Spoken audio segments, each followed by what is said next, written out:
আগামী নির্বাচনকে সামনে রেখে কেউ যদি পরিস্থিতি অস্থিতিশীল করতে চায়, তাদের রাজনৈতিকভাবে ক্ষতিপূরণ দিতে হবে বলে মন্তব্য করেছেন বিএনপির স্থায়ী কমিটির সদস্য আমির খসরু মাহমুদ চৌধুরী।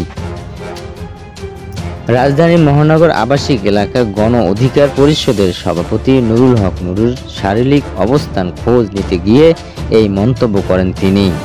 আমির খসরু বলেন, আলোচনার টেবিলে সব বিষয়ে ঐক্যমত হওয়ার কথা নয়, কিছু চাওয়ার অসুবিধাও নেই।